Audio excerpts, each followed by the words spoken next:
morning, ladies and gentlemen. Welcome to the Public Service Commission of South Carolina. Please join me in a brief moment of silence.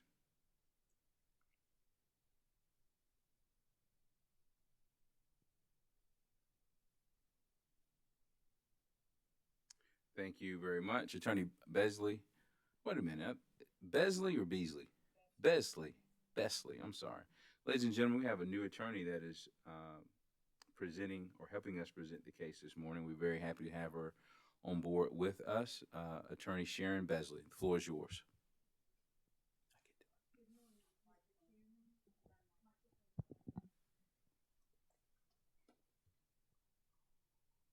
Morning. Mr. Chairman and members of the Commission, this is the formal hearing in docket number 2021-1E, which is the annual review of the base rates for fuel cost of Duke Energy Progress, LLC. The proceeding is required by South Carolina Code Annotated Section 58-27-865 and the rules and procedures of the Commission. Section 58-27-865 establishes a procedure for the Commission to hold annual hearings to review the fuel purchasing practices and policies of Duke Energy Progress, as well as allowing for the participation of all interested parties. The Commission shall determine if any adjustment in the fuel cost recovery mechanism is necessary and whether such adjustment, if any, is reasonable. This hearing was noticed for today, Thursday, June the 10th, to begin at 10 o'clock a.m. Mr. Chairman and members of the Commission, the parties and witnesses are connected virtually and are ready to proceed. The docket is in order. Thank you very much, Attorney Besley. Let's take roll.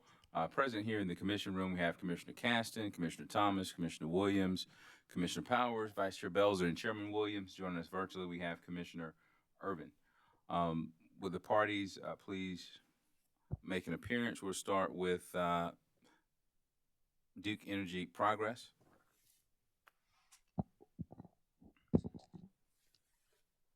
Good morning, Mr. Chairman, members of the Commission. I'm Katie Brown. I'm in-house counsel for Duke Energy Progress. Here with me today is Sam Wellborn. He's outside counsel for DEP of the law firm Robinson Gray. Happy to be here this morning. Thank you, Mr. Chairman. All right, thank you. Nucor Steel. Hey, good morning, Mr. Chairman, members of the Commission. This is Rob Smith with Moore & Van Allen, and I'm joined by Mike Lavanga with Stone, Matthias, Sinopolis, and Brew. All right, thank you. South Carolina Coastal Conservation League and Southern Alliance for Clean Energy. Good morning, Mr. Chairman, members of the Commission. This is Kate Mixon here on behalf of the South Carolina Coastal Conservation League and the Southern Alliance for Clean Energy. All right, thank you, ma'am. South Carolina Department of Consumer Affairs.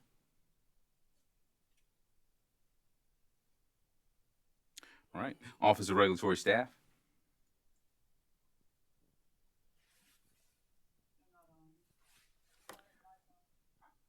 Sorry, sir, could you please unmute?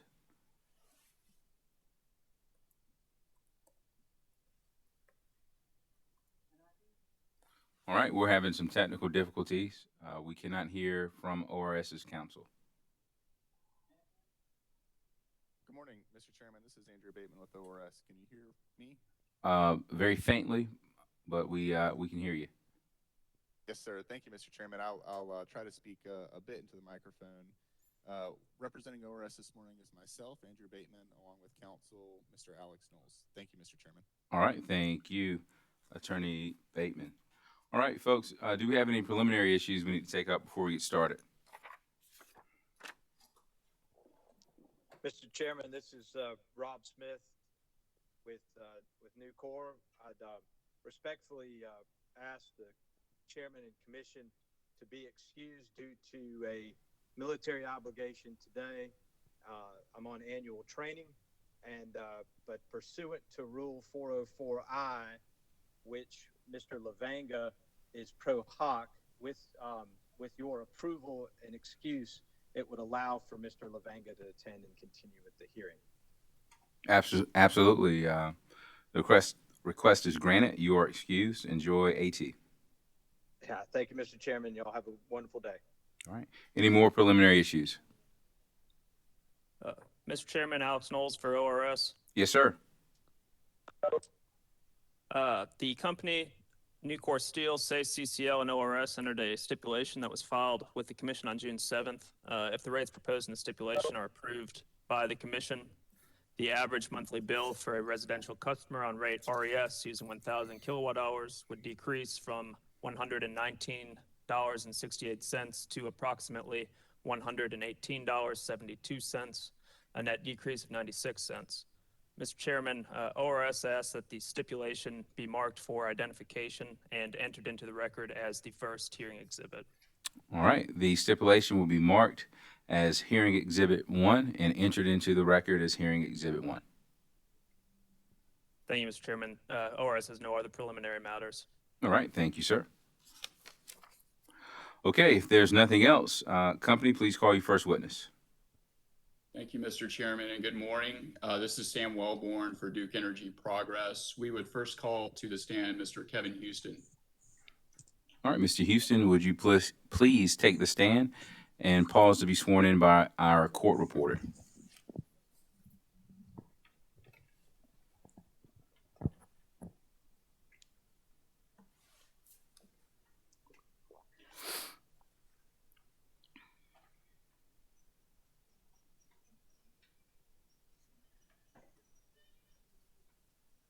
Mr. Houston? Yes, I am here. All right. Are we going to be able to pull Mr. Houston up on? Okay. There we go. All right, Mr. Houston, we see you now. Mr. Houston, if you would raise your right hand, please. Do you solemnly affirm the testimony you're about to give will be the truth, the whole truth, and nothing but the truth? I do. Thank you so much. All right, Mr. Houston, please proceed. Thank you, Mr. Chairman. Thank you, Ms. Wheat. Good morning, Mr. Houston. Would you please state your name for the record? Kevin Houston, And by whom are you employed and in what capacity? Duke Energy Progress, in the role of manager for nuclear fuel purchasing. Did you prepare or cause to be prepared 8 pages of direct testimony that were pre-filed with the commission in this proceeding? I did. And if I asked you the same questions that were contained within your pre-filed direct testimony this morning, would your answers be the same? They would. Mr. Chairman, I would ask that Mr. Houston's pre-filed direct testimony be entered into the record as if given orally from the stand. Mr. Houston's pre-filed direct testimony will be entered into the record as if given orally from the stand. Thank you, Mr. Chairman. Mr. Houston, did you also prepare or cause to be prepared 2 exhibits that were attached to your pre-filed direct testimony? Yes, I did. Do you have any changes to those exhibits at this time? No, I don't. Mr. Chairman, I would ask that Mr. Houston's 2 pre-filed exhibits be entered into the record as the next composite hearing exhibit. Mr. Houston's 2 exhibits will be marked as a composite exhibit and entered into the record as hearing exhibit 2. Thank you, Mr. Chairman. Mr. Houston, at this time, would you please provide a summary of your testimony to the commission? Good morning, Commissioners. The purpose of my testimony is to provide information regarding Duke Energy Progress's nuclear fuel purchasing practices, provide costs for the March 1st, 2020 through February 28, 2021 review period, and describe changes for the July 1st, 2021 through June 30th, 2022 billing period. Duke Energy Progress's nuclear fuel procurement practices involve computing near and long-term consumption forecasts, establishing nuclear system inventory levels, projecting required annual fuel purchases, requesting proposals from qualified suppliers, negotiating a portfolio of long-term contracts from diverse sources of supply, and monitoring deliveries against contract commitments. Consistent with industry practices, long-term contracts are used extensively to cover forward requirements and reduce exposure to possible price volatility and supply disruptions from any single source of supply. Duke Energy Progress's portfolio of diversified contract pricing yielded an average unit cost of $42.44 per pound for uranium concentrates during the review period. representing a decrease of 11% per pound from the prior review period. The average unit cost of Duke Energy Progress's purchases of enrichment services during the review period increased 22% to $96.91 per separative work unit. The delivered cost for fabrication and conversion services have a limited impact on the overall fuel expense rate, given that the dollar amounts for these purchases represent a substantially smaller percentage of Duke Energy Progress's total direct fuel cost relative to uranium concentrates or enrichment. The company anticipates a decrease in nuclear fuel costs on a cents per kilowatt hour basis through the next billing period, because fuel is typically expensed over 2 or 3 operating cycles, roughly 3 to 6 years. Duke Energy Progress's nuclear fuel expense in the upcoming billing period will be determined by the cost of fuel assemblies loaded into the reactors during the review period, as well as prior periods. The company anticipates the average fuel expense will decrease from 0.587 cents per kilowatt hour incurred in the review period to approximately 0.582 cents per kilowatt hour in the billing period. This concludes my testimony summary. Thank you, Mr. Houston. If you would please make yourself available for any questions of the commission. Yes, I will. All right. My understanding is the parties have agreed not to cross-examine the witnesses. Yes, sir, that's correct, Mr. Chairman. All right. All right. Commissioners, there are no cross-examination, so the floor is open for questions for Mr. Houston. Chairman Williams. Commissioner Williams, you have the floor, ma'am. Thank you. Mr. Houston, I think I recall in your testimony that you talked some about small modular reactors coming up. This is more of a question just to learn from you while we can. But I wondered if they would significantly affect the supply and demand of nuclear fuel once they begin to come online. No, we aren't expecting that the addition of small modular reactors or any of the advanced reactors would significantly impact the price, particularly not in an adverse way for us from a cost perspective. What we are currently envisioning is that those would be considered part of the next generation or next phase of nuclear generation that would be implemented throughout the country. And those would, in a large sense, replace a lot of the supply that might otherwise roll off if for instance, particular units are not pursuing an extended license from a further perspective. So we're not expecting that would have a significant impact going. I heard you say the word adverse, but then I also heard you say no significant impact. So is there likely to be a positive impact or just not an impact either way? It's difficult to tell. A lot of that will depend on what the overall supply and demand is for reactors throughout the world and in the overall balance. But for the small modular reactor component of it, we're not expecting that to be a large significant impact of demand compared to what's already out there. So a lot of that will depend on the broader what happens with nuclear generation worldwide as a whole, not necessarily the small modular reactor component of that. And my last question is, when do you think that those small modular reactors will begin to come online?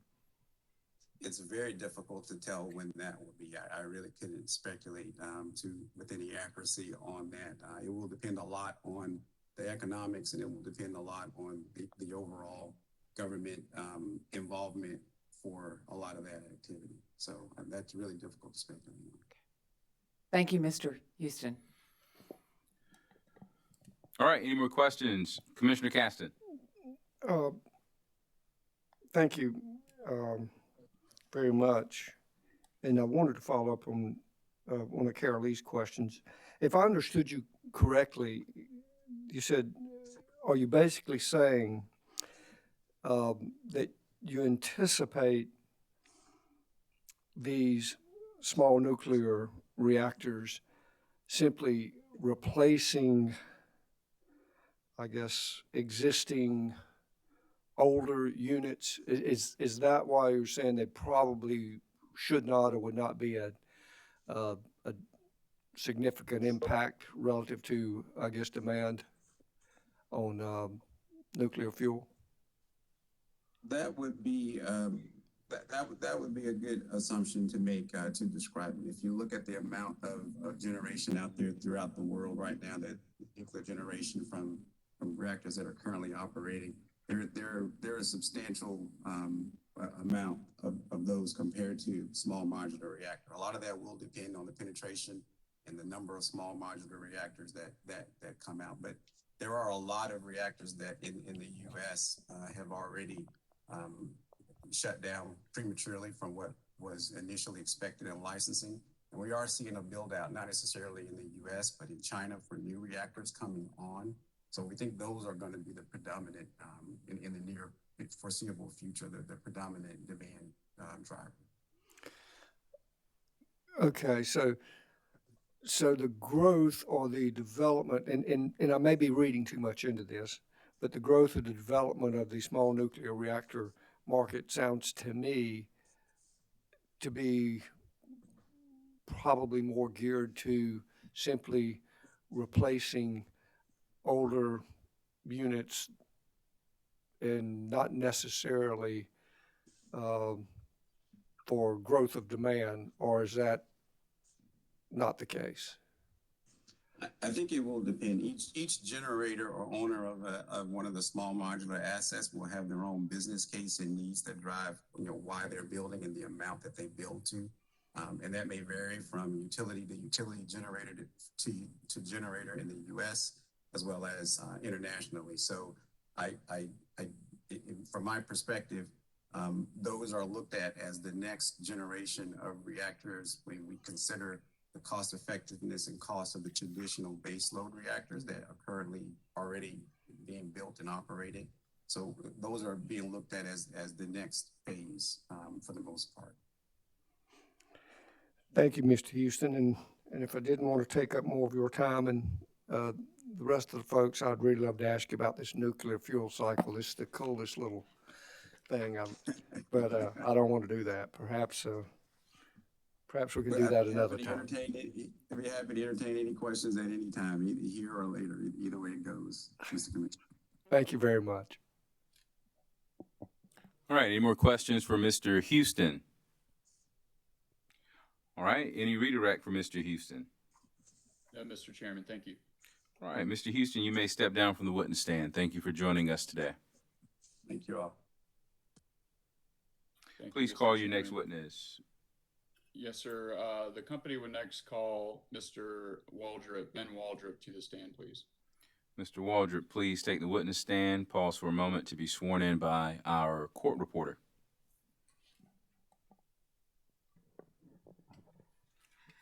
Mr. Waldrop, if you would raise your right hand, please. Do you solemnly affirm the testimony you're about to give will be the truth, the whole truth, and nothing but the truth? I do. Thank you. Thank you. Morning, Mr. Waldrop. Would you please state your name for the record? Benjamin Waldrop. And by whom are you employed and in what capacity? Duke Energy Progress. I'm the Senior Vice President of Nuclear Operations. I have accountability for the stations in North Carolina, but also involved with the other nuclear plants as well, including Robinson. Thank you. Did you prepare or cause to be prepared 11 pages of direct testimony that were pre-filed with the commission in this proceeding? Yes, I did. If I asked you the same questions that were contained within your pre-filed direct testimony this morning, would your answers be the same? Yes, they would. Mr. Chairman, at this time, I would ask that Mr. Waldrop's pre-filed direct testimony be entered into the record as if given orally from the stand. Mr. Waldrop's pre-filed direct testimony will be entered into the record as if given orally from the stand. Thank you, Mr. Chairman. Mr. Waldrop, did you also prepare or cause to be prepared 2 publicly filed exhibits that were attached to your pre-filed direct testimony? Yes, I did. And do you have any changes to those exhibits at this time? No, I do not. Mr. Chairman, I would ask that Mr. Waldrop's 2 publicly filed exhibits be entered into the record as the next composite hearing exhibit. Mr. Waldrop's 2 public exhibits will be marked as a composite exhibit and entered into the record as hearing exhibit 3. Thank you, Mr. Chairman. Mr. Waldrop, did you also prepare or cause to be prepared one confidentially filed exhibit that was attached to your pre-filed direct testimony? Yes, I did. Do you have any changes to that exhibit at this time? No, I do not. Mr. Chairman, I would ask that Mr. Waldrop's confidential exhibit be entered into the record as the next hearing exhibit and that it remain under seal. Mr. Waldrop's confidential exhibit will be marked and entered into the record as hearing exhibit 4 and will remain under seal. Thank you. Mr. Waldrop, would you please provide a summary of your testimony at this time? Yes. Good morning. The purpose of my testimony is to describe and discuss the performance of Brunswick, Harris, and Robinson nuclear stations for the period March 1st, 2020 through February 28th of 2021. DEP's primary objective is to safely provide reliable and cost-effective electricity to our customers. Safe and efficient operation of our nuclear facilities supports fulfillment of this objective. DEP operated its nuclear stations in a reasonable and prudent manner during the review period and achieved an actual net nuclear capacity factor of 93.13% while providing approximately 49.5% of the total power generated by DEP. There were 2 refueling outages completed during the review period. Brunswick Unit 1 shut down for scheduled refueling on February 29th, 2020. Maintenance activities, safety and reliability enhancements, and inspections were also performed during the outage.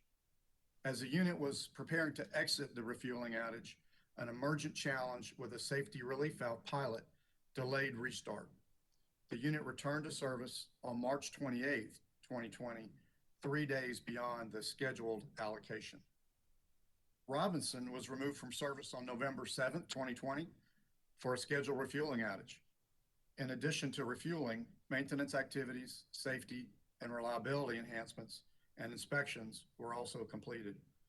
The outage extended 15 hours beyond the allocation due to emergent challenges with the containment sump level instrumentation and rod control equipment.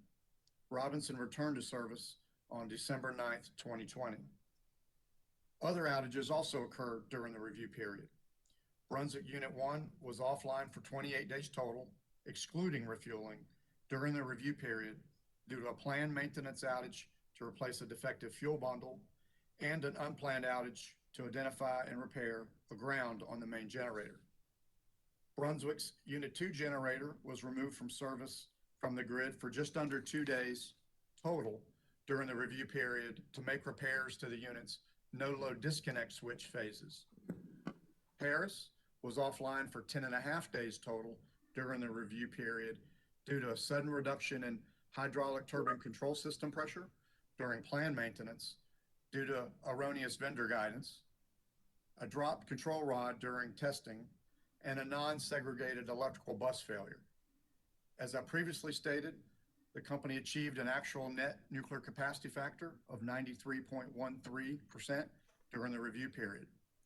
DEP's performance results support its continued commitment for achieving high performance without compromising safety and reliability. This concludes my testimony summary. Thank you, Mr. Waldrop. If you'd please make yourself available for questions from the commission.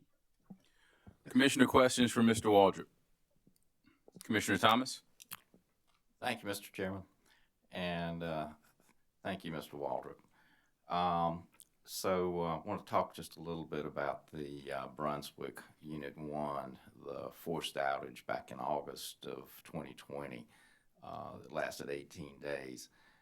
Did Hurricane Isis have an impact on that, or was it out of service for longer than normal due to the hurricane? Yeah, yes, sir. That's a great question. The answer is no, indirectly. What it did impact is we had experienced the ground a few weeks earlier. We were monitoring that ground. We were doing the inspections that you could do online, and we were preparing to shut the unit down to perform intrusive testing. When the hurricane came through, we worried about additional rain causing an additional ground. That's where you really are concerned with 2 grounds on a generator. So we did elect timing-wise to shut the unit down to resolve that issue. But we were going to shut the unit down either way to make sure we could resolve this issue. So indirectly, it had some impact on timing, but not directly on the cause or the condition that we fixed. Okay. So how was the unavailable capacity replaced during that time? Well, we maintained the grid with a certain level of redundancy to make sure we can meet the customer's needs. And given that it was a planned, within a period of time to allow the system to adjust, they were able to accommodate that with other resources of power. So there were no impact to the customers or the grid during this evolution. Okay, so it was all power generated by the Duke companies and not purchased power. As far as I'm aware, sir, I know that they'll make purchase powers without necessarily those of us in operations aware of that. But I do know our grid, is designed to withstand a nuclear plant, coming offline. Okay. So, but looking at the last 2-year period, the Brunswick Unit 1 had the highest average force outage factor in the fleet. And is there cause for concern there? Well, we're certainly not satisfied with the results that we achieved in 2020. I will tell you, we have put robust corrective actions in place to resolve those. We're implementing a new fuel debris design. We've done a lot of work to improve fuel reliability. That work continues.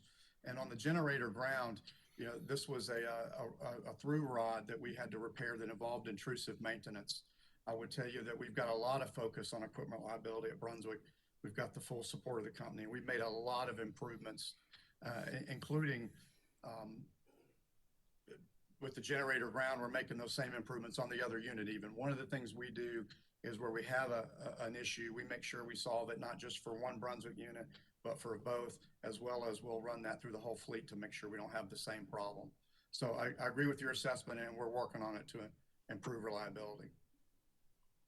Okay, sounds good. I appreciate the fact that you, once something happens, you're proactive and you go after the whole system and yes, check the whole situation out. I think that's a good thing.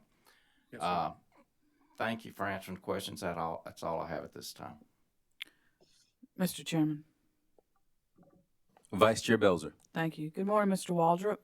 good morning.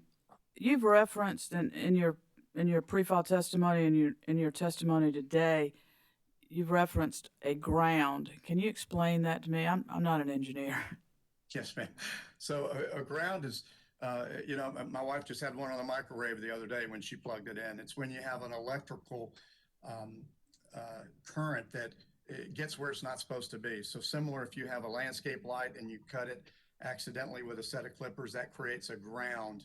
And we have very sensitive equipment that detects subtle grounds. So you can think of it as electricity leaking where you don't want it. Okay.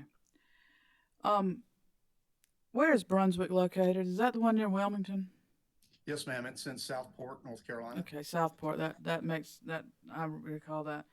How long have you been with Duke Energy Progress, or were you there with Progress or CPL? Yes, ma'am, I was.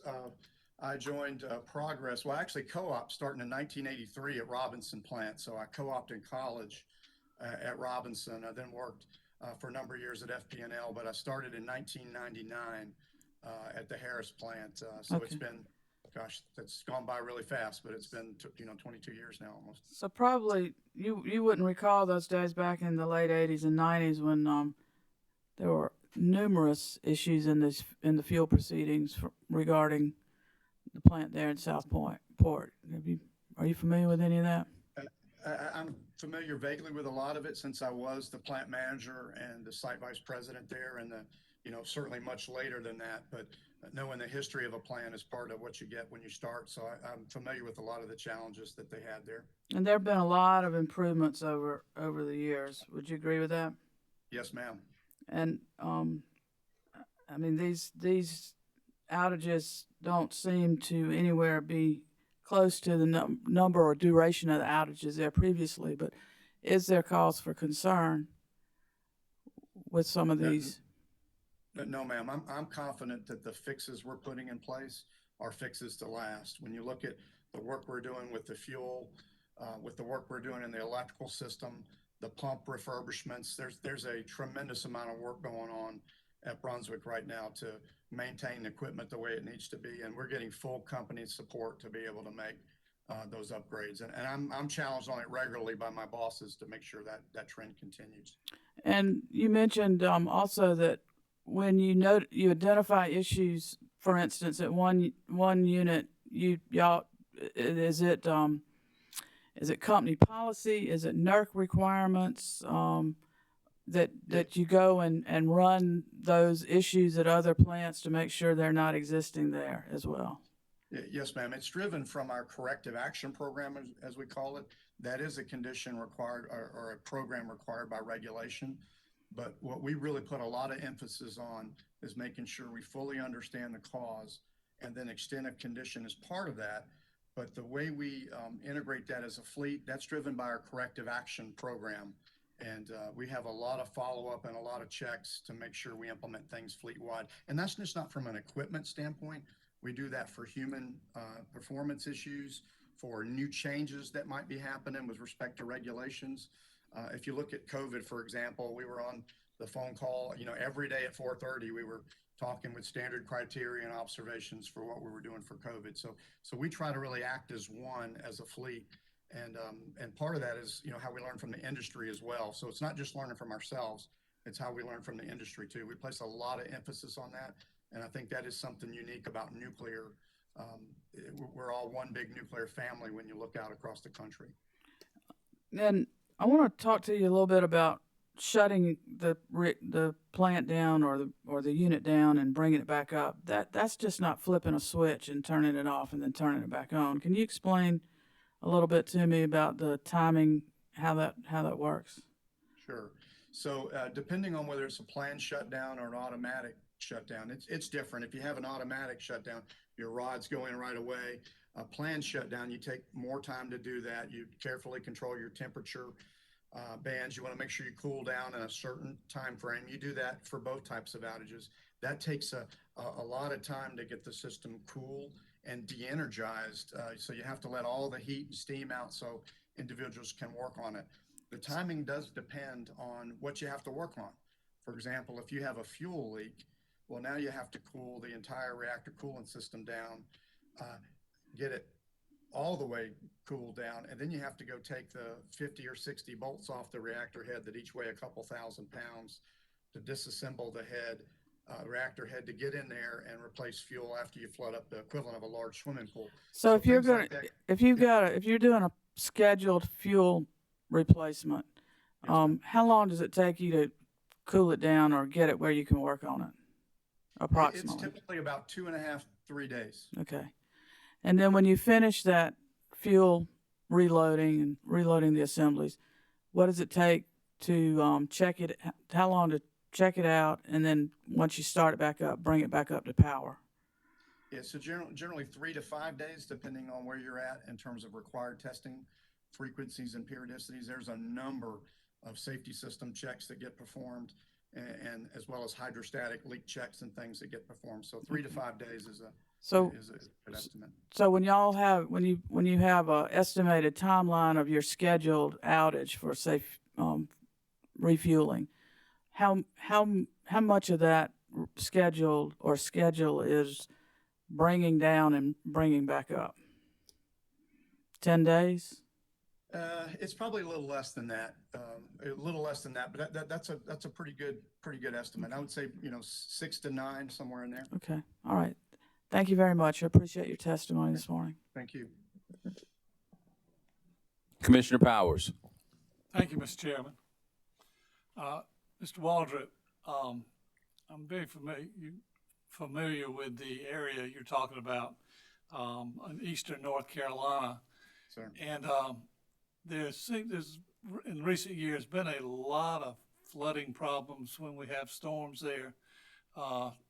Seems to be more serious than anywhere in the South, that when a storm hits, the flooding hits that area where this plant is located.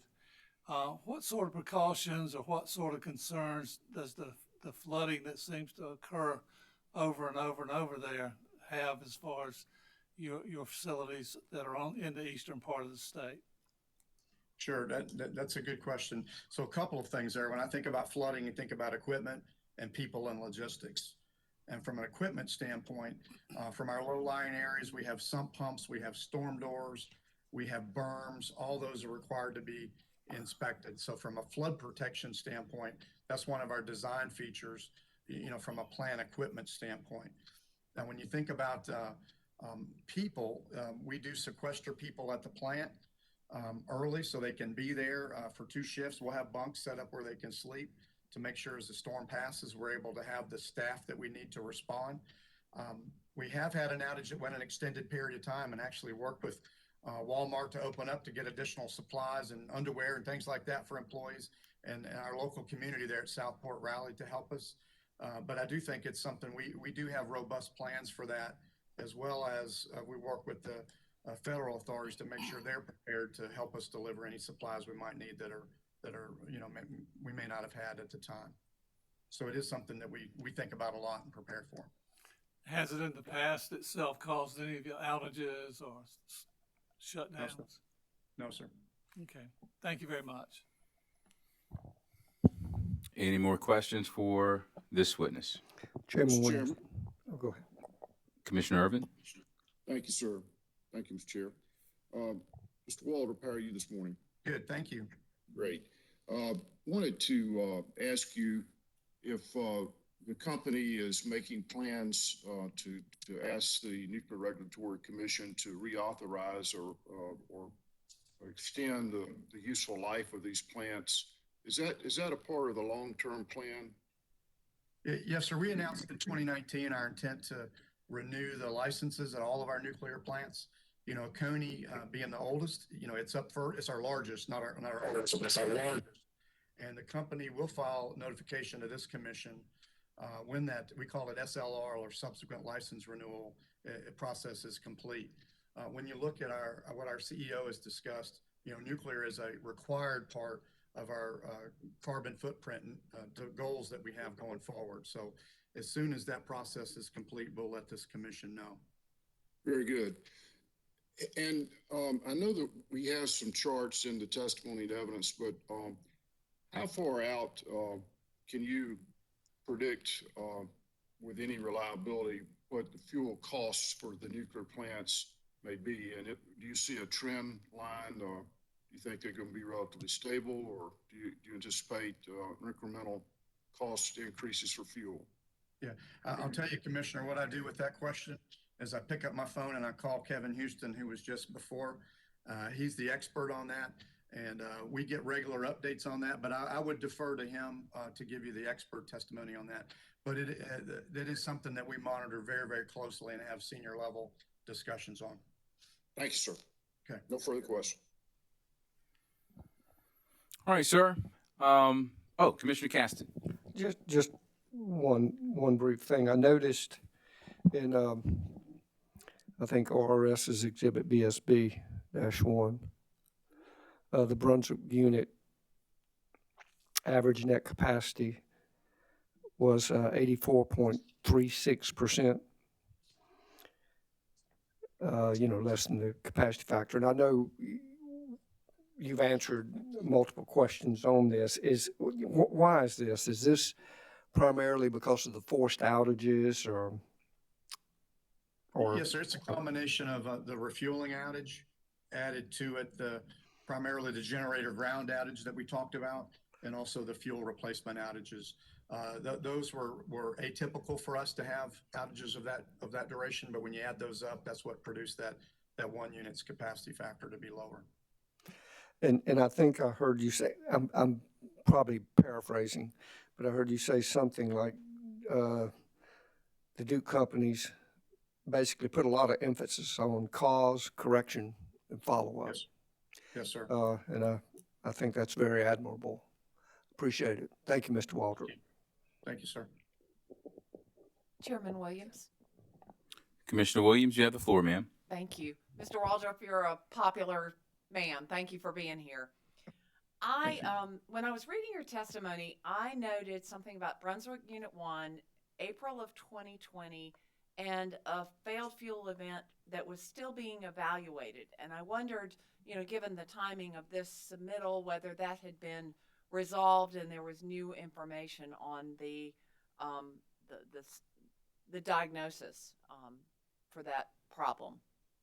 Yes, ma'am. And there's not any new information yet, but let me explain why. So when we came out of that refueling outage on Unit 1, we know that we had a clean core. We did what we call sipping, which is a word for a diagnostic on the fuel to make sure that there's no defects. We completed that and then started the unit up. Shortly thereafter, we started seeing indications of a fuel leak. So we planned to shut down and replace the leak. You have to find it. And we found one bundle out of the 560 that are there that were leaking. What you do then is you take that fuel bundle, and highly radioactive, you have to inspect it underwater. And we do an extensive inspection using techniques with the manufacturer. They take that and they perform that. Doing the normal set of inspections, it was indeterminate.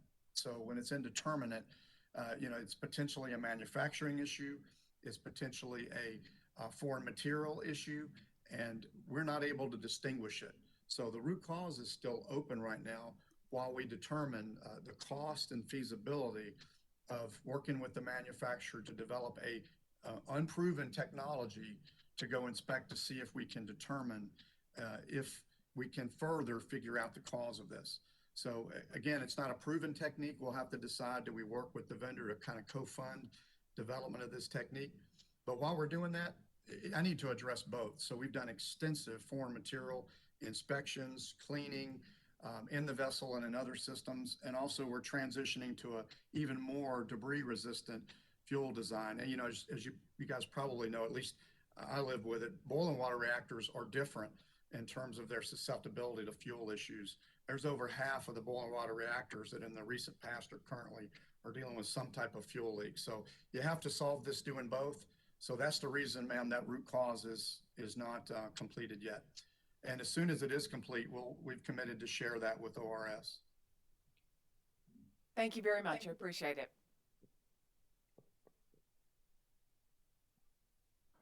All right, if there are no more questions for this witness, and I don't hear any, we can go to redirect, if any. No redirect. Thank you, Mr. Chairman. All right, sir, you may step down. Thank you.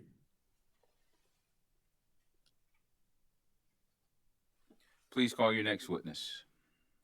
Thank you, Mr. Chairman. The company would next call Mr. Brett Phipps to the stand. All right, Ms. Phipps, if you would take the stand and pause to be sworn by our court reporter. Mr. Phipps, if you would raise your right hand, please. Do you solemnly affirm the testimony you're about to give will be the truth, the whole truth, and nothing but the truth?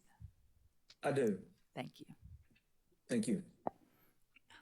All right, Mr. Wellborn, please proceed. Thank you. Good morning, Mr. Phipps. Would you please state your name for the record?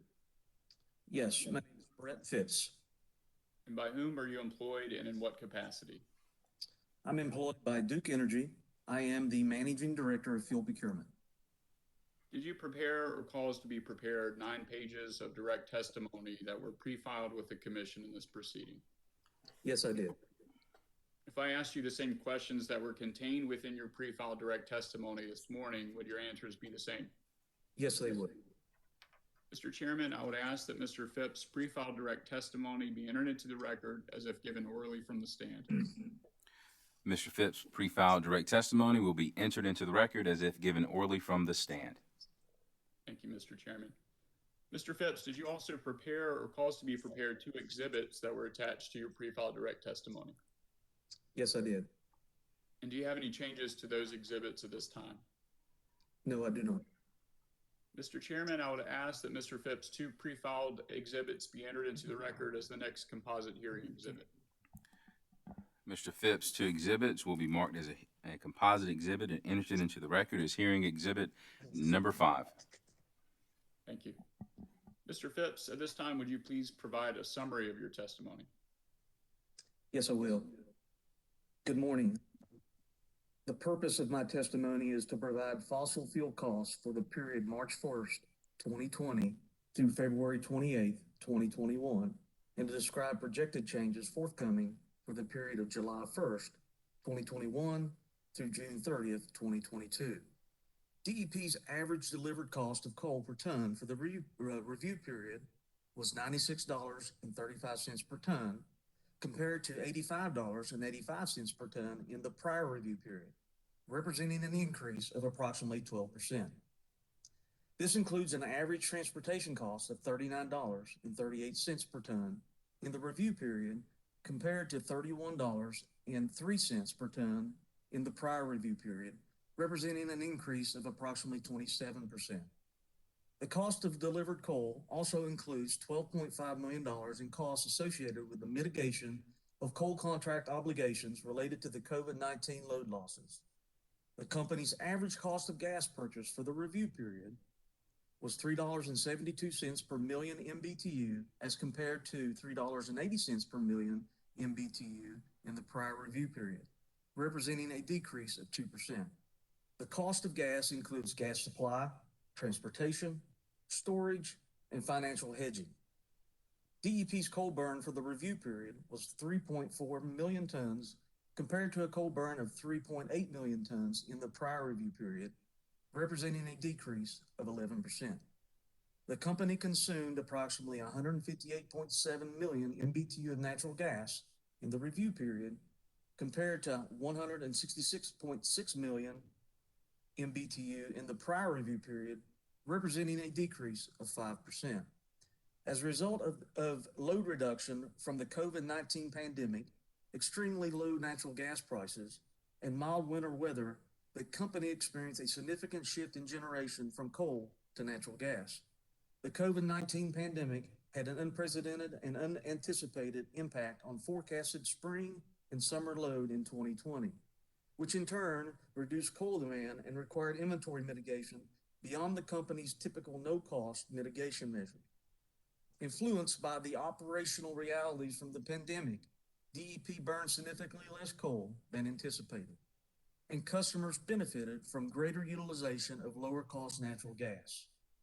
Given the reduction in actual and forecasted coal usage for the balance of 2020, the company was required to evaluate alternatives to reduce its coal contract obligations for 2020 that exceeded its consumption and storage capabilities.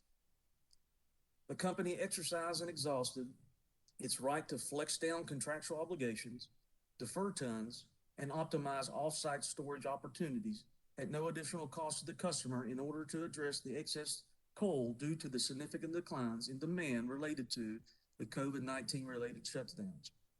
After exhausting all of its no-cost contract mitigation options, it was necessary to determine whether to force run coal generation out of economic merit or to maximize customer savings by burning natural gas while negotiating the buyout of the remaining balance of the company's excess 2020 coal obligations.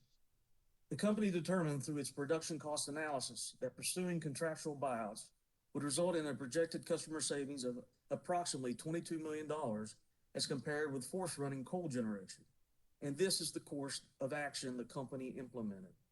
DEP's projections for the billing period included approximately 1.9 million tons of coal and 151.3 million MBTU of natural gas consumed. These projections are subject to change due to multiple factors including, but not limited to, changes in commodity prices and weather-driven demand. This concludes my testimony summary.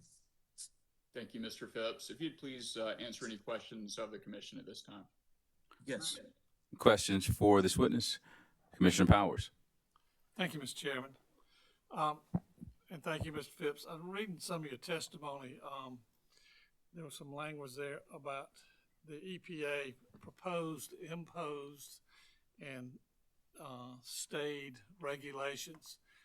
With the new administration and some of these changes, which I know we're all learning, is anything that you see now that can give us or give you some sort of future look or as to what changes you see coming or what changes have occurred in this in recent times? Yes, sir. Yeah, good morning. Yes, certainly as far as the change in the administration, we continue to assess and understand some of the impacts to the industry. Some is currently unknown as we're in the first few months. But we do, from a fuel procurement point of view, from a supply side, We do pay particular attention to the fossil fuel activity, and certainly more on the coal supply area where we're seeing, some of the reversal of some of the prior administration's regulations and viewpoints being reversed. We're seeing that there is an implication and to some degree cost implications to the supply side, which makes it more challenging for them to finance operations and be healthy. The same thing on the gas side, as we look forward, we are actively looking at opportunities where there is reduction in methane supply as we look at those particular potential future rules that may be put in place. So we are actively monitoring and pursuing and learning as we go.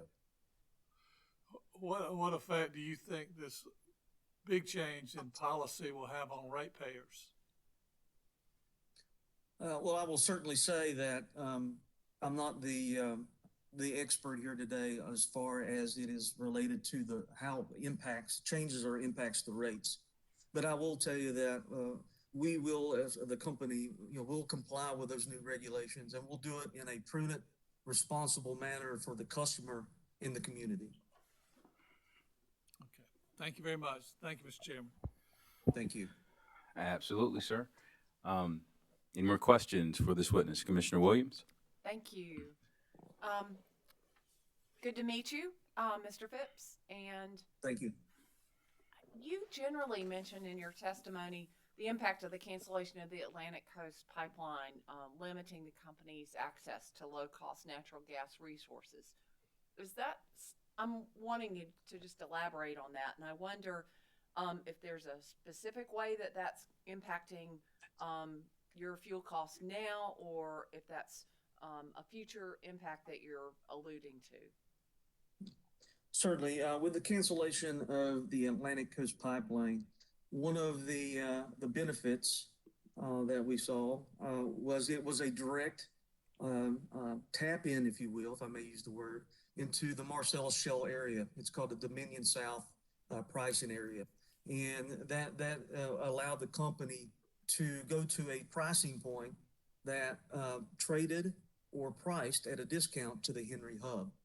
So certainly, with that said, the Marcellus gas does flow through the company's current transportation contracts. So we are benefiting from the lower natural gas, and certainly as a whole, the industry benefits as the lower natural gas impacts on price. The Atlantic Coast Pipeline allowed us not only to access that region for lower costs, but for diversity of delivery supply and to support, our current generation and future generation. Let me see if what I heard computes with what you said. I think you're saying that you anticipated reductions as a result of it. I mean, you anticipated a greater supply, but I didn't hear you say if that has an impact on supply and costs going forward. It does not impact with what we have currently. It will not impact our supply and cost based on the markets that are faced. Once again, ACP allowed us to access Marcellus Shale at a different pricing point, and which would have had an opportunity to have a lower cost with that gas. And it also gave us diversity of supply delivery with an additional pipeline. Thank you. I appreciate it. Thank you. All right. Any more questions? One question, Commissioner Gaston. Morning, Mr. Phipps. I guess as I was thinking about Commissioner Williams' question and your response relative to that pipeline that was not pursued and constructed, if I understood you, you said I guess you anticipated that the cost could come down, but the thing that really caught my attention was you also said, I guess, an alternate supply or another supply point and source. Is that correct? That's correct. I mentioned the Dominion South location, which was another pricing point along the gas indexes. So rather than rely on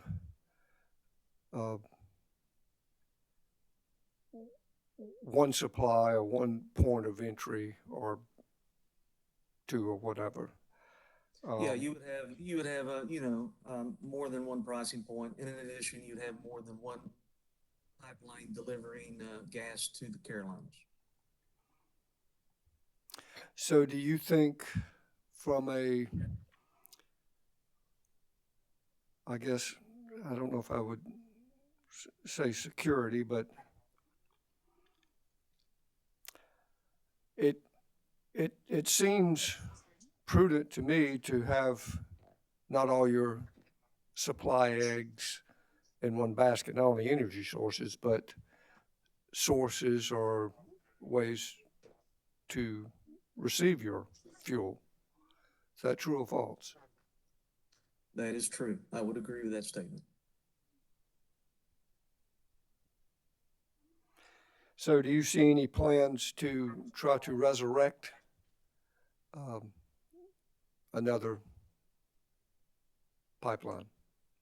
I will certainly say that that the company sees the value, and we are in the process of having reviews and discussions. I will have to say that I'm not part of those discussions, but I know they're ongoing, and we see the value and continue to see that the need for additional firm transportation to support our current generation and any future generation. So yes, we are in the process of discussing with other counterparties. Thank you very much, Mr. Phipps. Thank you. Right. If there are no more questions for Mr. Phipps, you may step down from the witness stand. I'm sorry, Mr. Chairman. I just have one quick question on redirect, if I may. Oh, you absolutely may. I'm sorry for that. Redirect. No worries. It's just a real quick thing. So, Mr. Phipps, some of the commissioners asked about ACP, the diversity of fuel supply, and you talked a little bit about this. But what is the value to customers of a diverse supply or diversity of supply? Certainly, the diversity of supply would be key for reliable generation, the opportunity to lower the fuel bill for the customer, and really allow us to bridge the gap in the future to our future strategies for future generation.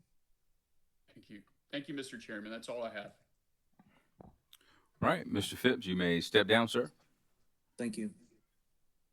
All right, we're going to take a 15-minute break. We'll be back at 11:20.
All right, ladies and gentlemen, we're back here with the Public Service Commission of South Carolina in docket number 2021-1-E. Present in the hearing room are Commissioners Caston, Thomas, Williams, Powers, Vice Chair Belzer, and Chairman Williams. Joining us virtually is Commissioner Urban. Mr. Welborn, if you would, please call your next witness. Thank you, Mr. Chairman. I'm going to turn things over now to Ms. Brown with the company. All right, Ms. Brown, if you would, please proceed. Thank you, Mr. Chairman. The company would next call Mr. Brian Walsh. All right, Mr. Walsh, if you would, please take the stand. Mr. Walsh, if you would raise your right hand, please. Do you solemnly affirm the testimony you're about to give will be the truth, the whole truth, and nothing but the truth? I do. Thank you so much. Thank you, Mr. Walsh. Good morning. Would you please state your name for the record? Brian Walsh. By whom are you employed and in what capacity? Duke Energy Business Services. I'm the Vice President of Central Services and Organizational Effectiveness. Did you prepare or cause to be prepared 11 pages of direct testimony that were pre-filed with the commission in this proceeding? Yes. If I asked you the same questions that were asked in your pre-filed direct testimony this morning, would your answers be the same? Yes. Mr. Chairman, I would ask that Mr. Walsh's pre-filed direct testimony be entered into the record as if given orally from the stand.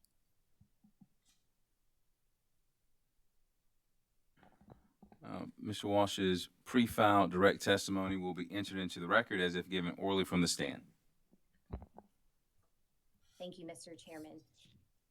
Mr. Walsh, would you please provide a summary of your testimony at this time? Yes. The purpose of my testimony is to describe DEP's generation portfolio and changes made since the prior year's filing, discuss the performance of DEP's fossil, hydro, and solar facilities during the period of March 1st, 2020 through February 28th, 2021, provide information on significant outages that occurred during the review period, and discuss DEP's environmental compliance efforts. DEP's fossil, hydro, and solar generation portfolio consists of 8,868 megawatts of generating capacity, which includes 3,143 megawatts of coal-fired generation, 2,408 megawatts of natural gas combustion turbine generation, 3,054 megawatts of natural gas combined cycle generation, 228 megawatts of hydroelectric generation, and 35 megawatts of solar dependable capacity. Since last year's fuel proceeding, Darlington CT Units 1, 2, 3, 4, 6, 7, 8, and 10 were retired on March 31st, 2020. The company's generating units operated efficiently and reliably during the review period. During the review period, DEP's total system generation was 59,183,366 megawatt hours, of which approximately 50% was provided by the fossil, hydro, solar fleet.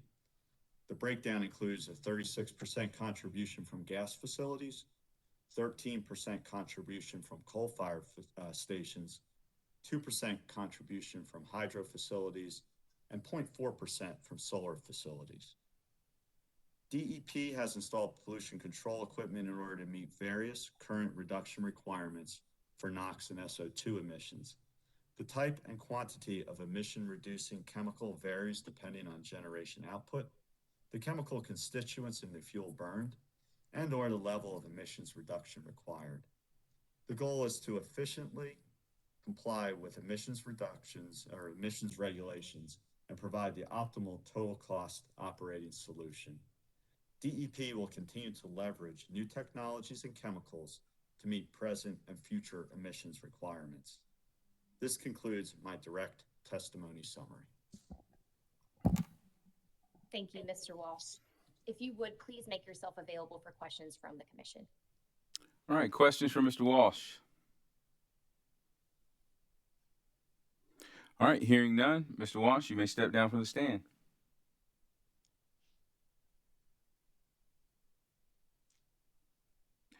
Ms. Brown, please call your next witness. Thank you, Mr. Chairman. The company would next call Mr. Jason Martin to the stand.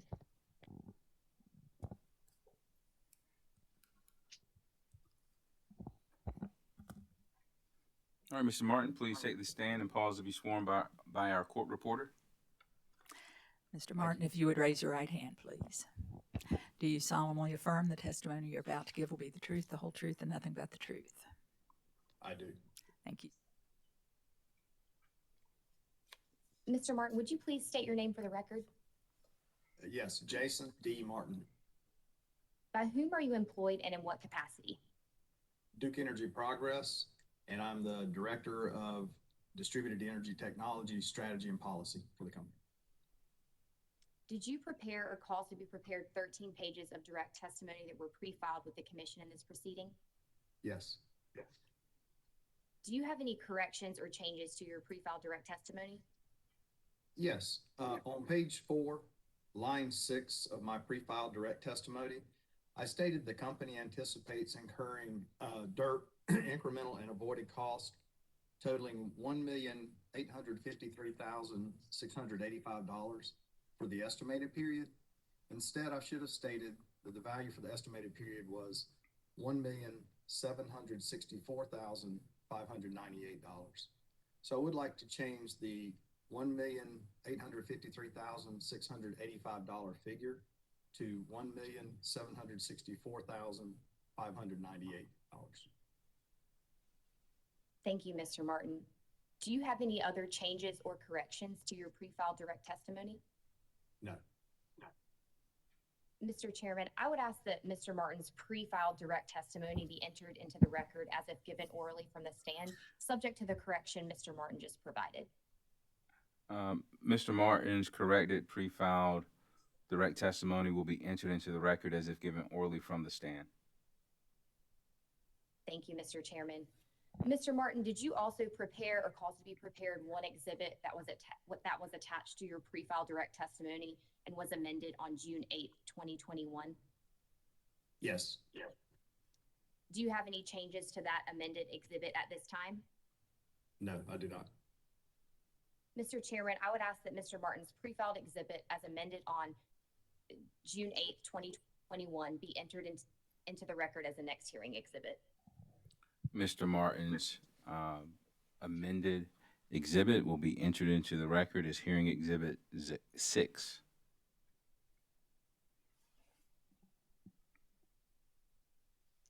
Thank you, Mr. Chairman. Mr. Martin, would you please provide a summary of your testimony at this time? Yes, the purpose of my testimony is to provide support for the Distributed Energy Resource Program, or DERP, costs that are incorporated into the proposed fuel factor sponsored by Witness Harrington. I will describe the nature of the cost as well as any changes made to the DERP portfolio since the 2020 fuel proceeding, and the company's calculation of these components of the value of net energy metering distributed energy resources. DEP incurred DERP costs totaling $4,444,255 in the review period, anticipates incurring $1,764,598 during the estimated period, and projects to incur $5,408,406 in the billing period.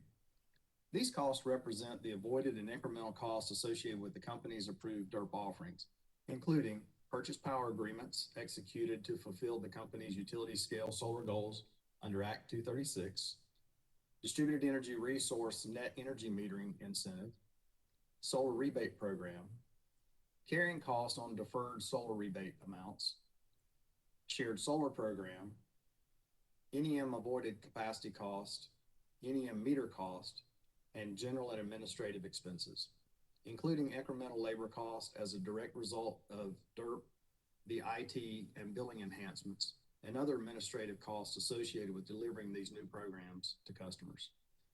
As of March 2020, DEP has met the renewable generation goals under Act 236. Additionally, by applying the avoided cost methodology and rates recently approved by the Commission in order numbers 2019-881A and 2020-315A, as well as updated input assumptions, DEP has updated the 2021 value of NEM Distributed Energy Resources to $0.02466 per kilowatt hour for schedules RES and RTOUD, $0.0244 per kilowatt hour for schedules SGS, and $0.02488 per kilowatt hour for all other schedules. This concludes my testimony summary. Thank you, Mr. Martin. If you would, please make yourself available for questions from the commission. Thank you. All right, Mr. Martin, let's see if we have any questions for you. Commissioner questions for Mr. Martin? Chairman Williams. Commissioner Williams? Thank you. Good morning, Mr. Martin. Good to meet you. Good morning, Commissioner. On page 3 of your testimony, you talk about, there's a chart, and you talk about the Act 236 goals and the capacity installed and the percentage goal. And as you know, I'm new to this, and I want some help understanding the tier 2 line for the customer scale solar and how you're at 13 for the Act 236 goal, 7.7 capacity installed, and then I don't understand how we get to the 1,283% of goal. Yes, I'll be glad to explain. Thanks. The way that we have set the chart up is the 13 is the goal for tier 2 overall. And under the legislation, there was a carve out for the small scale solar, which was the less than 20 kW, which is included in that table as well. And as calculated, it's 3 kW was that calculated value, the 0.25% or 25% of the goal. As we didn't have a defined goal for the larger than 20 kW, we sort of calculated the carve-out requirement for the small scale first, and then left the remainder available for the greater than 20 kW calculation. So in this case, since the small scale, less than 20 kW, has reached a point of 12.4 megawatts, we make that calculation first and then take the remainder, which in this case would be the 0.6 megawatts, and use it as the goal related to the larger scale greater than 20 kW. So the 7.7 megawatts divided by 0.6 renders the 1,283% value that we placed in the table. You lost me at the 0.6. Oh, I'm sorry. The goal is 13 megawatts. Right. And the small scale solar, we're showing capacity installed of 12.4 megawatts. Mm-hmm. So the difference between the goal and that installed is the 0.6. Thank you. Oh, you're welcome. No further questions. All right, any more questions for this witness? All right, hearing none, Mr. Martin, you may step down from the stand. Ms. Brown, please call your next witness. Thank you, Mr. Chairman. The company would next call Ms. Dana Harrington to the stand. Ms. Harrington, please take the stand and pause to be sworn in by our court reporter. Ms. Harrington, if you would raise your right hand, please. Do you solemnly affirm the testimony you're about to give will be the truth, the whole truth, and nothing but the truth? I do. Thank you. Good morning, Ms. Harrington. Would you please state your name for the record? Dana M. Harrington. By whom are you employed and in what capacity? I'm employed by Duke Energy and I'm a rates manager. Did you prepare or cause to be prepared 16 pages of direct testimony that were pre-filed with the commission in this proceeding? I did. If I asked you the same questions that were asked in your pre-filed direct testimony this morning, would your answers be the same? Yes, they would. Mr. Chairman, I would ask that Ms. Harrington's pre-filed direct testimony be entered into the record as if given orally from the stand. Ms. Harrington's pre-filed direct testimony will be entered into the record as if given orally from the stand. Thank you, Mr. Chairman.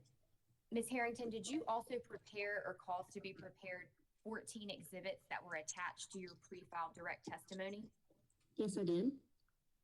Do you have any changes to those exhibits at this time? No, I do not. Mr. Chairman, I would ask that Ms. Harrington's pre-filed exhibits be entered into the record as the next composite hearing exhibit. Ms. Harrington's exhibits will be marked marked as a composite exhibit and entered into the record as hearing exhibit 7. Thank you. Ms. Harrington, would you please provide a summary of your testimony at this time? Certainly. The purpose of my direct testimony is to propose fuel factors by customer class to become effective July 1st, 2021 for DEP's South Carolina customers. My testimony reports DEP's actual expenditures for fuel, capacity-related costs, and environmental costs incurred while providing energy service to South Carolina customers for the review period of March 1st, 2020 through February 28th, 2021. My testimony also reports costs incurred related to DEP's Distributed Energy Resource Program, also known as DERP, for the review period. In addition, my testimony provides DEP's projected fuel costs, capacity-related costs, environmental costs, and DERP costs for the estimated period of March 1, 2021 through June 30th, 2021, and the billing period of July 1st, 2021 through June 30th, 2022. DEP's base fuel rate for the billing period is DEP's recommended base fuel rate for the billing period is 1.735 cents per kilowatt hour to recover the South Carolina retail share of approximately 1.1 billion of projected system fuel expense.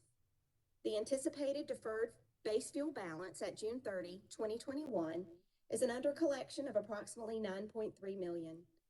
The base fuel rate DEP recommends in order to recover this under collected balance is 0.139 cents per kilowatt hour.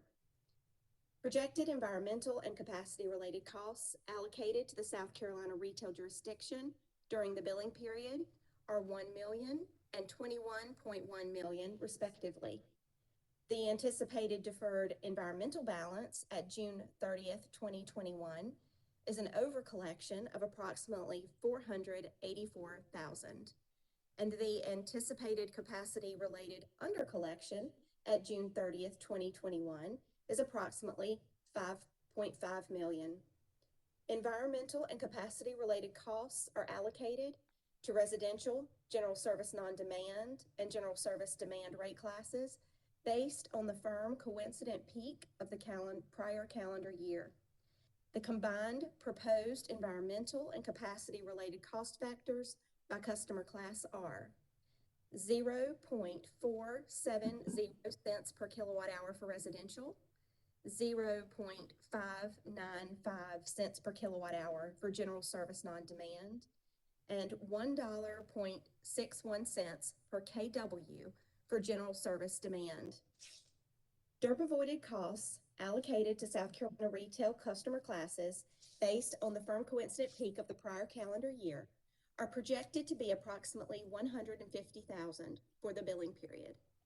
The anticipated over collection at June 30, 2021 is approximately 37,000.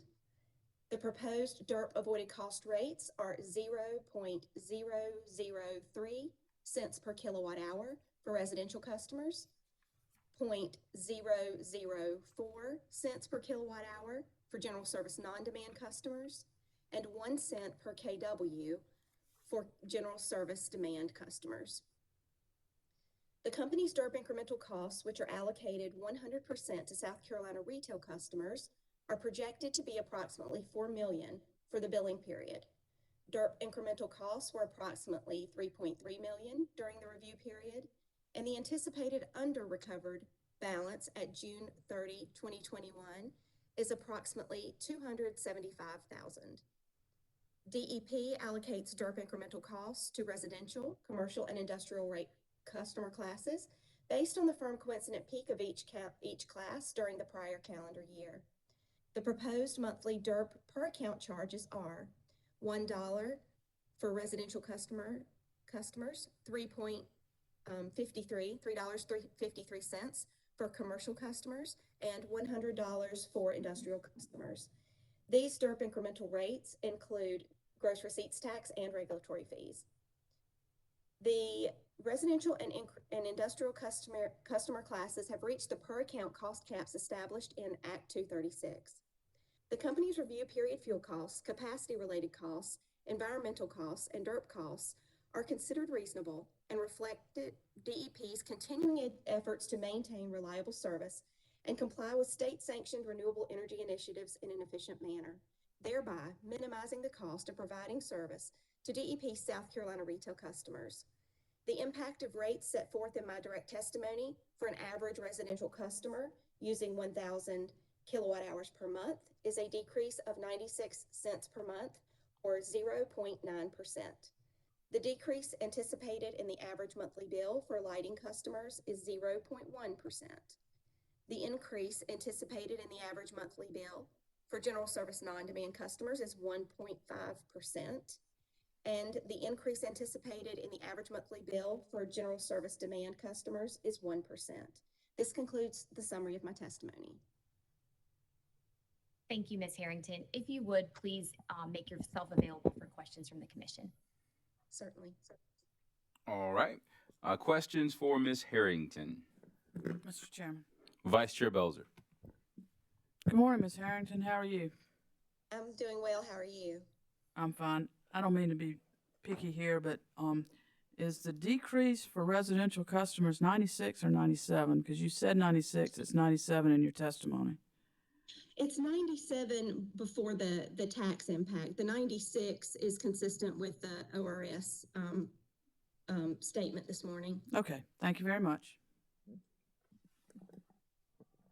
Commissioner Williams. Thank you. Ms. Harrington, good morning, if it still is, and it looks like it is. Good to meet you through this process. I'm in a learning mode and have just a few questions related to that. I'm curious, does the North Carolina equivalent us review this docket concurrently or at a similar kind of time frame? They're a little behind.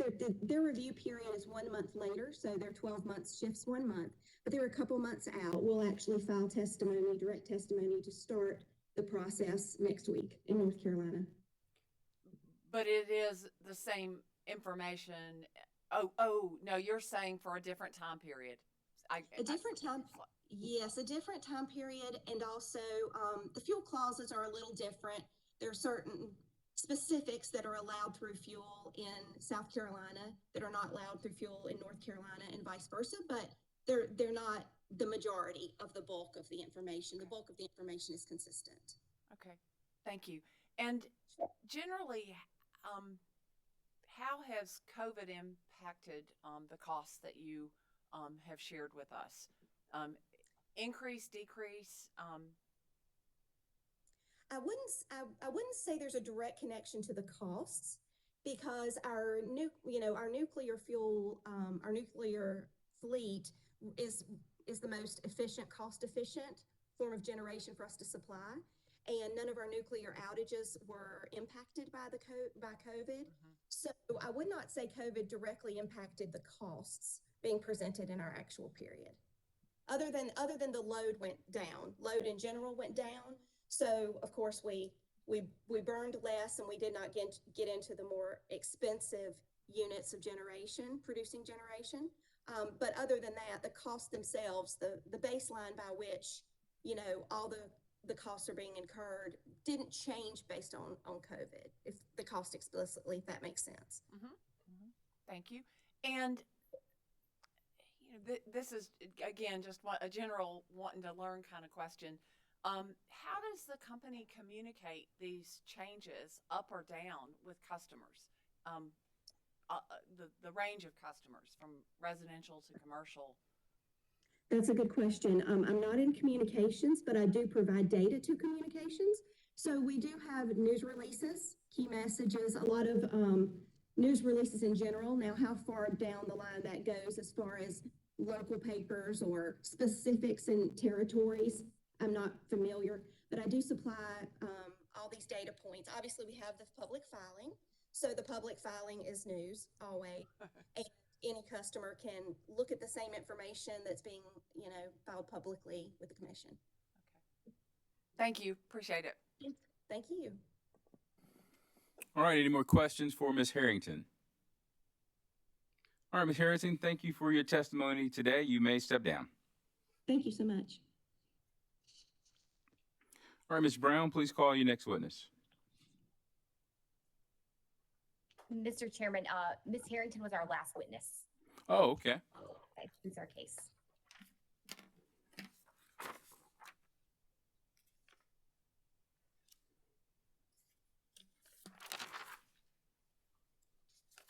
All right, Office of Regulatory Staff.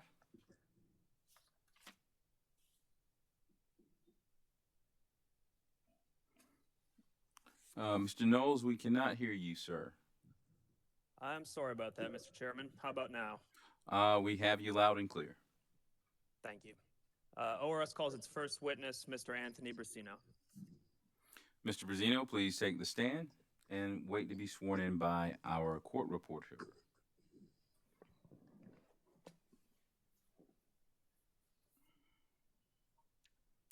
Mr. Brasino, if you would raise your right hand, please.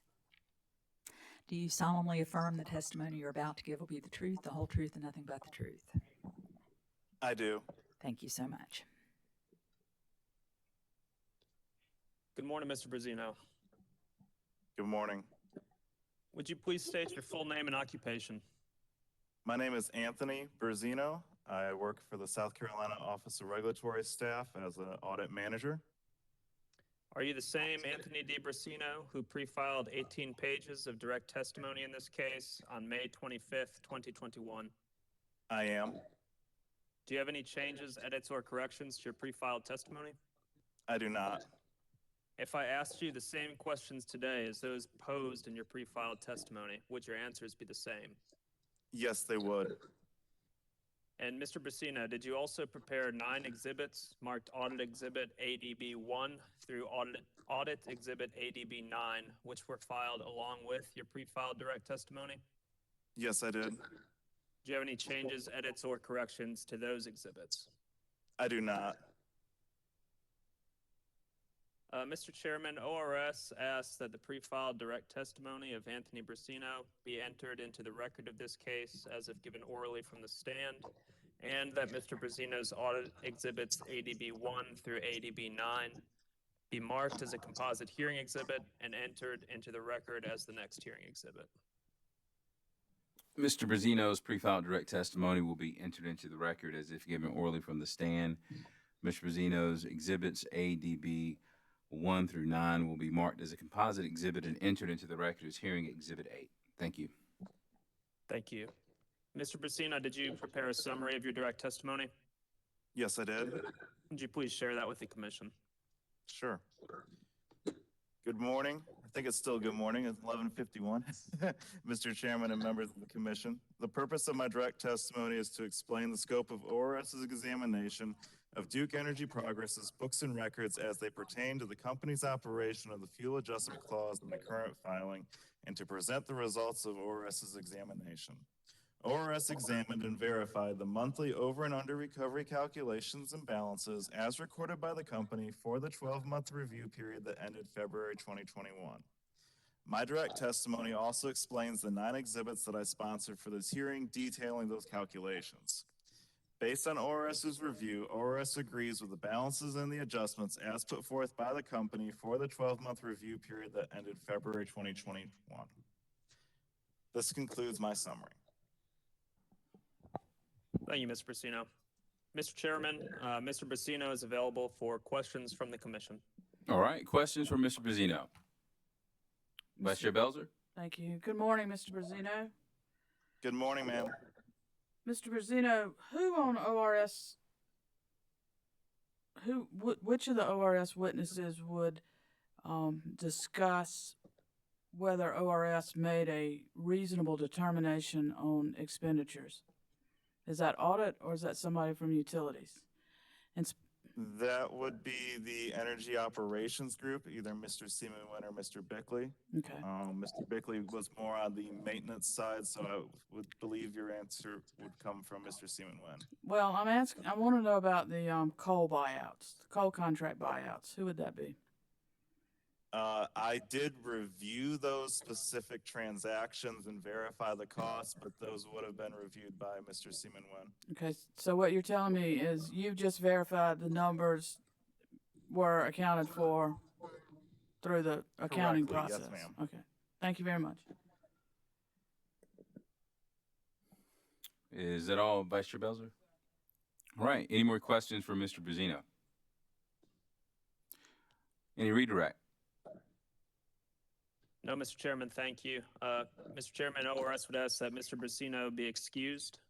Mr. Brazino, you are excused. Thank you. And ORS would call Brandon Bickley. Mr. Bickley, if you would take the witness stand and pause to be sworn in by our court reporter. Mr. Bickley, do you solemnly affirm the testimony you're about to give will be the truth, the whole truth, and nothing but the truth? Yes, I do. Thank you very much. Good morning, Mr. Bickley. Morning. Would you please state your full name and occupation? Yes, my name is Brandon Sinclair Bickley. I'm a regulatory analyst for the South Carolina Office of Regulatory Staff. Are you the same Brandon Sinclair Bickley who pre-filed 6 pages of direct testimony in this case on May 25th, 2021? Yes, I am. Do you have any changes, edits, or corrections to your pre-filed testimony? No, I do not. And if I asked you today the same questions as those posed in your pre-filed testimony, would your answers be the same? Yes, they would. Mr. Bickley, did you also prepare 6 exhibits marked BSB 1 through BSB 6, which were filed along with your direct testimony? Yes, I did. Do you have any changes, edits, or corrections to those exhibits?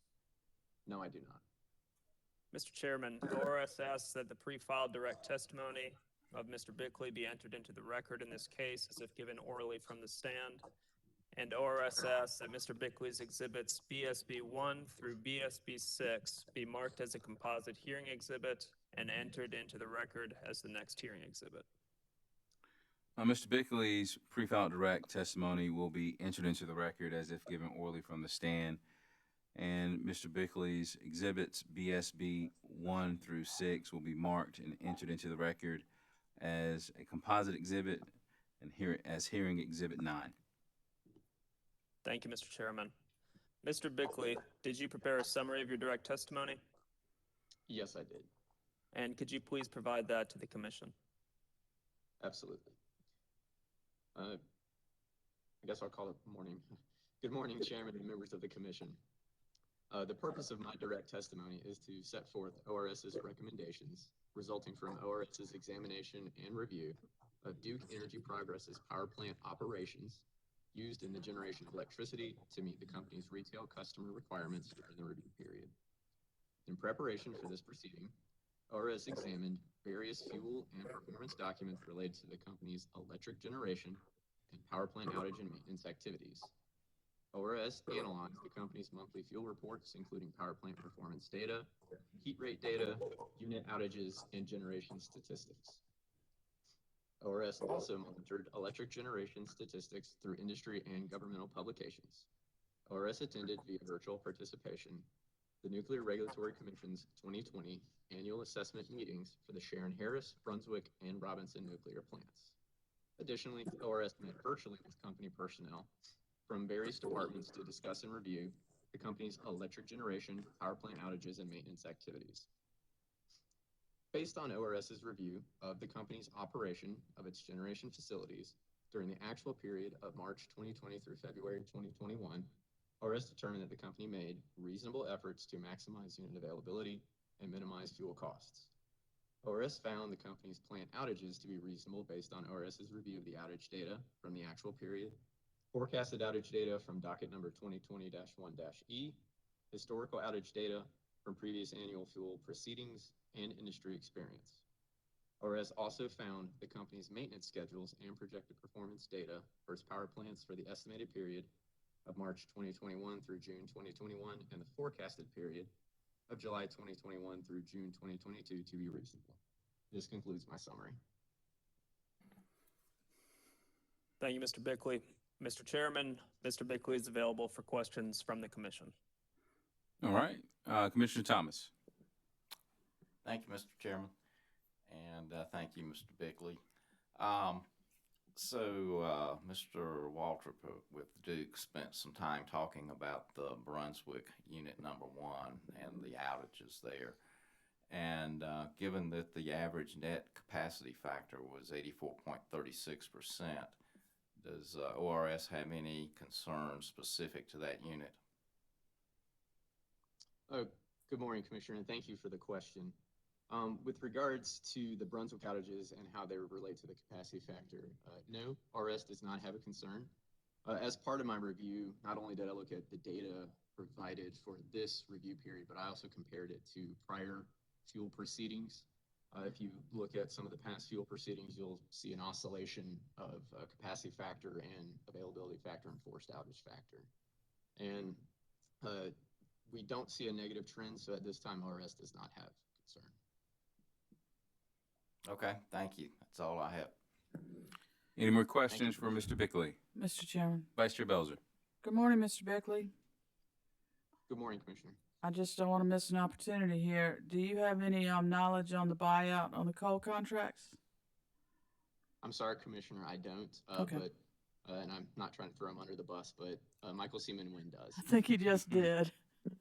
But that's okay. Right, so. Thank you. Yes, thank you, Commissioner.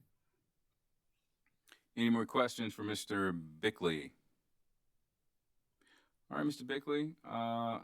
No more questions for you from the commission. Any redirect? No, thank you, Mr. Chairman. ORS would ask that Mr. Bickley be excused. Mr. Bickley, you are excused. Mr. Knowles, please call your next witness. Thank you, sir. ORS calls O'Neill Morgan. Mr. Morgan, if you would take the stand, pause for a second, and allow the court reporter to swear you in.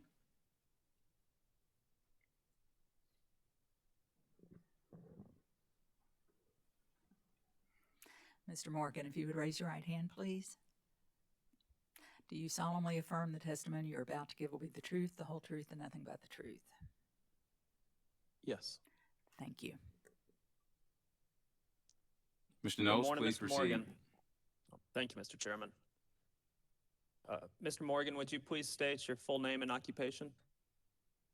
Yes, my name is O'Neill Morgan, and I'm employed by the state of South Carolina as a senior engineer in the utility rates and service division of ORS. Are you the same O'Neill O. Morgan who pre-filed 6 pages of direct testimony and 1 exhibit labeled OOM-1 in this case on May 25th, 2021? Yes, I am. Do you have any changes or corrections to your pre-filed testimony or exhibit? Yes, I do. I have 1 revision on page 6, line 15. I would change Martin Exhibit 1 to Martin Amended Exhibit 1. DP submitted Martin Amended Exhibit 1 on June the 8th. ORS has reviewed Martin Amended Exhibit 1 and recommends the Commission accept the company's proposed updates to SC Rider RNM. Thank you, Mr. Morgan. Subject to that revision, if I asked you the same questions today as those posed in your pre-filed testimony, would your answers be the same? Yes.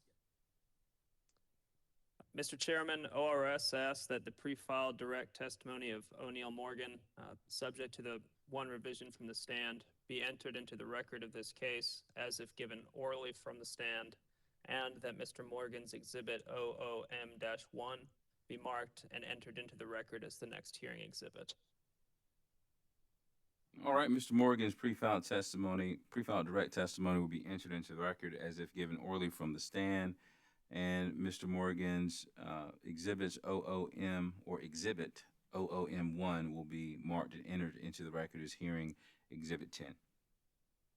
Thank you, Mr. Chairman. Mr. Morgan, did you prepare a summary of your direct testimony?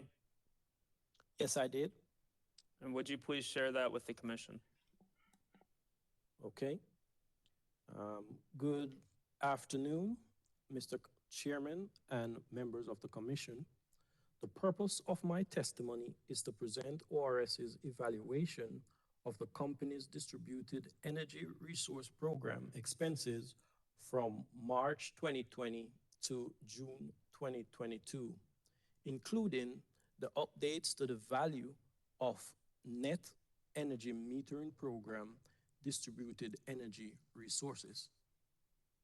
ORS reviewed the proposed annual DERP charges of $12 for residential, $42.16 for commercial, and $1,200 for industrial. ORS finds that the company's DERP expenses were reasonably incurred and their calculations are in compliance with Act 236 and commission orders.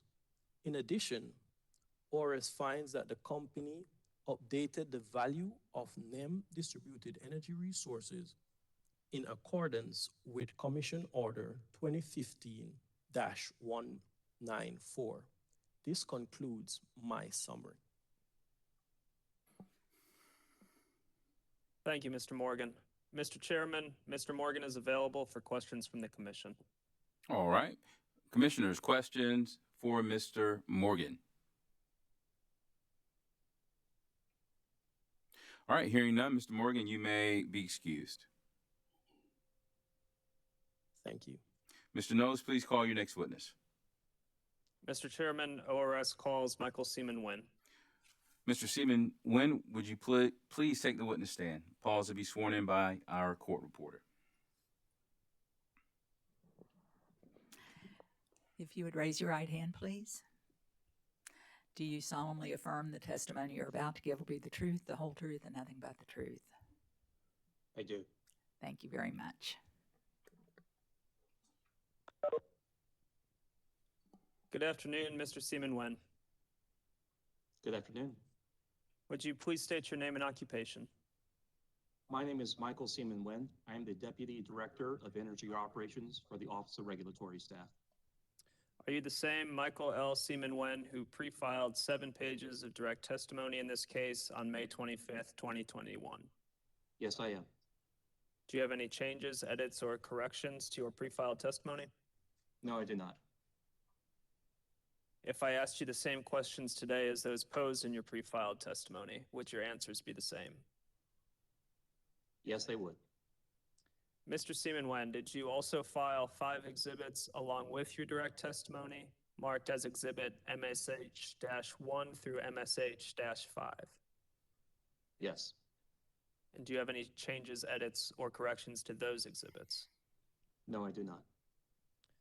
Mr. Chairman, ORS asks that Mr. Seaman Wynn's pre-filed direct testimony be entered into the record of this case as if read orally from the stand, and that Mr. Seaman Wynn's exhibits MSH-1 through MSH-5 be marked as a composite hearing exhibit and entered into the record as the next hearing exhibit. Mr. Seaman Wynn's, direct testimony, pre-filed direct testimony will be entered into the record as entered into the record as if given orally from the stand, and Mr. Seaman Wynn's exhibits MSH-1 through 5 will be marked and entered into the record as hearing exhibit 11. Thank you, Mr. Chairman. Mr. Seaman Wynn, did you prepare a summary of your pre-filed direct testimony? Yes, I did. Would you please share your summary with the commission? Yes. Good afternoon, Mr. Chairman and members of the commission. My testimony sets forth ORS's findings and recommendations resulting from our examination of Duke Energy Progress's fuel expenses used in a generation of electricity to meet its South Carolina retail requirements. ORS examined various fuel-related documents as part of our review. These documents address the company's fuel, environmental, and purchase power expenses for the actual, estimated, and forecasted periods. In preparation for this proceeding, ORS analyzed the company's monthly fuel reports. ORS examined the company's contracts for nuclear fuel, coal, natural gas, fuel oil, transportation, and environmental reagents. ORS also evaluated the company's policies and procedures for fuel procurement.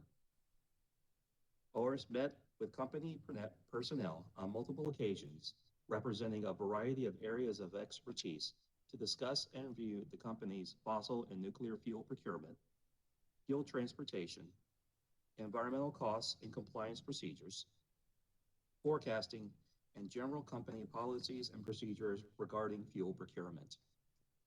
ORS reviewed the company's projected sales and analyzed them with regards to the projections from its last fuel proceeding and actual sales from the actual period. ORS found that the company's sales projections to be reasonable and in line with historical sales data.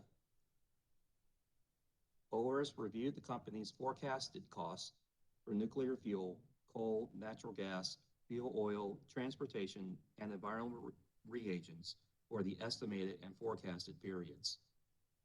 ORS compared the monthly projected costs to historical projections, actual data, and commodity prices for numerous industry publications. ORS found the company's forecasted costs to be reasonable. Subsequent to the filing of my direct testimony, a stipulation was entered into by all the parties in this proceeding. Should the company approve the rates as proposed by the parties, the average monthly bill for a residential customer on rate RES using 1,000 kilowatt hours would decrease from $119.68 to approximately $118.72, a net decrease of 96 cents. The stipulation is offered as a fair, reasonable, and full resolution of all the issues in this proceeding.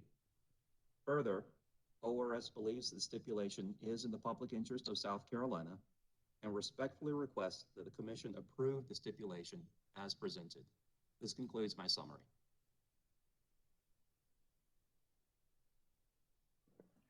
Thank you, Mr. Seaman-Wen. Mr. Chairman, Mr. Seaman-Wen is available for questions from the Commission. All right, Vice Chair Belzer. Thank you, Mr. Chairman. Good morning, Mr. Seaman-Wen. Good afternoon, Vice Oh, Chair. yeah. Thank you. You surprised I have a question? No, ma'am. After this many years, I'm used to receiving the ball and running it back.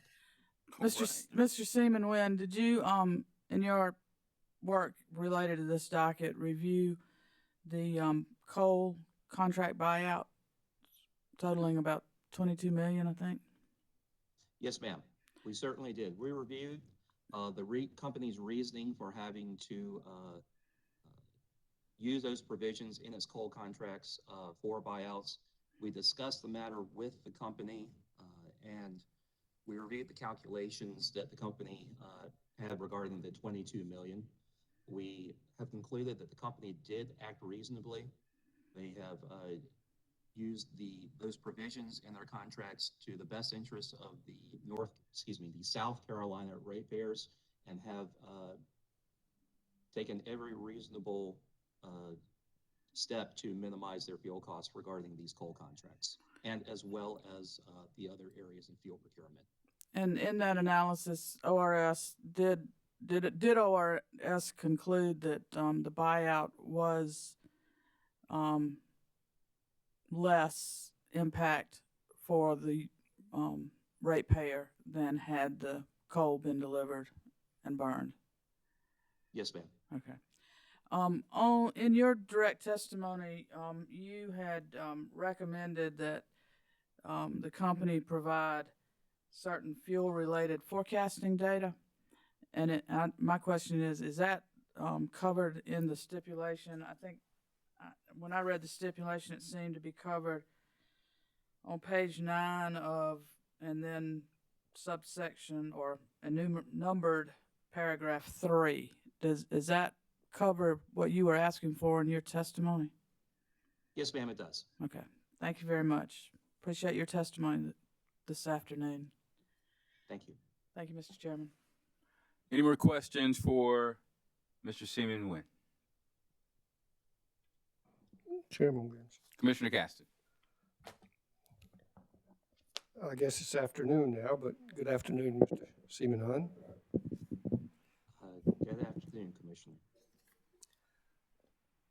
I was actually scrambling, looking for the information while Commissioner Belser was asking some questions. The recommendation that ORS made to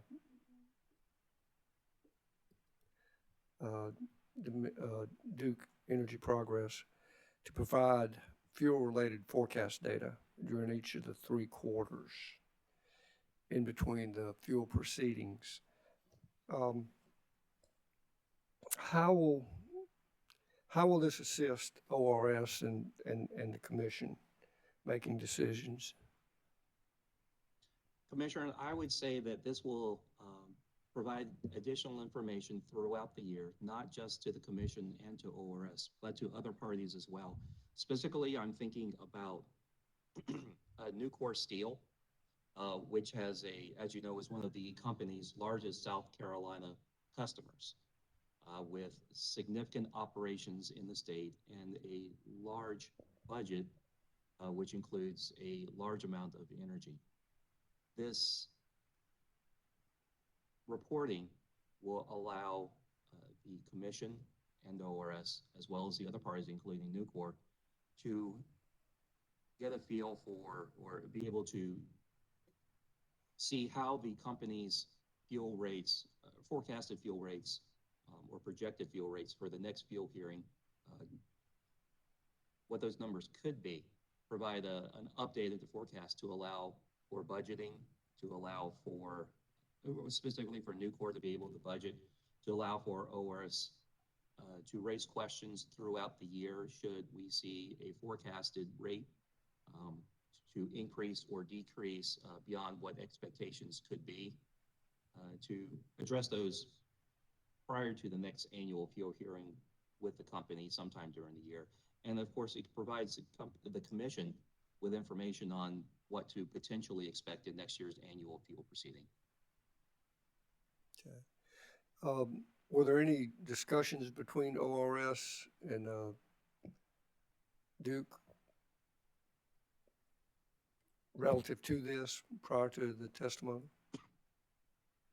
No, Commissioner, I don't think there was. And let me be clear, ORS is not recommending that the company provide any additional reporting beyond what it is already reporting to the interested parties, including the commission, on a quarterly basis. The reason for putting this language, this additional language in my testimony, was in the case an agreement was not reached between the parties, that there be language in the record that would allow for ORS or any other party to request this type of reporting in the final commission order. Okay. Thank you very much. I appreciate it. Yes, sir.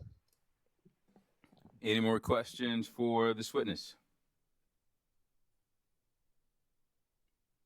All right, Mr. Seaman Wynn, you may step down from the stand and be excused. Thank you, sir. All right, Mr. Knowles, please call your next witness. Thank you, Mr. Chairman. Mr. Seaman Wynn is ORS's last witness, and this concludes ORS's case. All right. Is there anything else we need to discuss today?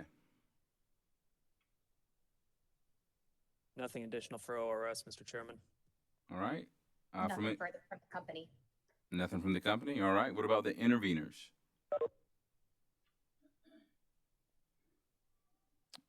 Mr. Chairman, this is Kate Mixon. There's nothing else from SACE or CCL. Mr. Chairman, nothing for Nucor. Thank you. All right. Ladies and gentlemen, thank you for joining us today. We are adjourned.